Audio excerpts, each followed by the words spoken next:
15ची height आहे. पुढचा 7चा गळा आहे डीपमध्ये. एल्बो स्लीव 10.5 पर्यंत आहेत आणि बॅकसुद्धा डीप आहे 11 पर्यंत, 10.5 पर्यंत आहे 11ने. तर प्रॉपर ब्लाऊजचं फिटिंग झालेलं आहे आणि ह्याची साडी खूप छान आहे. थांबा तुम्हाला दाखवते. हैदराबादवरून शॉपिंग केलेलं आहे. ॲक्च्युली सगळ्याच साड्या त्यांच्या छान आहेत, पण मला आवडलेली कॉटनची ही साडी, कारण हल्ली मला कॉटनच्या साड्या आवडतात. मलमल कॉटनमध्ये सॉफ्ट असतात म्हणून. सो या साडीवरचं हे ब्लाऊज आहे. मलाही ते फार आवडलं. तर हे ब्लाऊज आपलं तयार झालेलं आहे आणि मेन म्हणजे ह्याला शिवायला खूप इझी गेलं मला. अस्तर ह्याला क्रीम कलरचंच लावलेलं आहे आणि बऱ्याच वेळेला बऱ्याच ताई म्हणतात ट्रिपल अस्तर तुम्ही का म्हणता, तर ते सवय लागलेली आहे. मेन फॅब्रिक त्याच्या आतमध्ये अस्तर आणि पुन्हा त्याच्या पॅडच्या बाहेरून अस्तर, असे ट्रिपल अस्तर, ट्रिपल लेअर असतात म्हणून ट्रिपल अस्तर झालेलं आहे ते.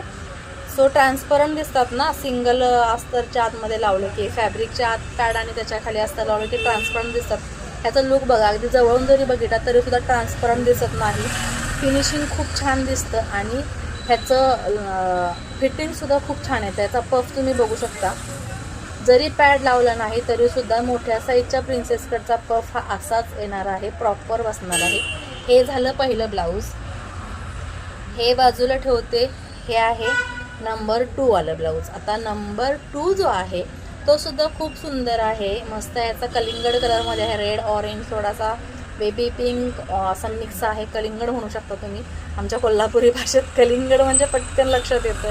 असं कलिंगड घेताना आपण हा कलर दिसला तरच पटकन ते कलिंगड उचलतो ना, त्यासाठी हा कलिंगड कलर माझ्यासाठी.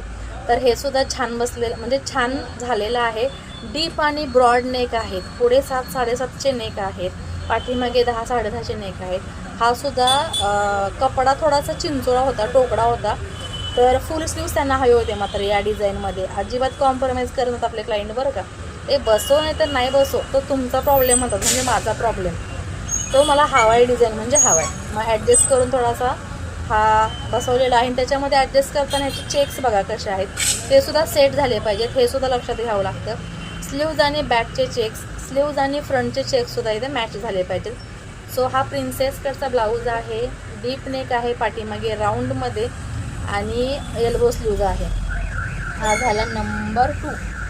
आता येतो नंबर 3.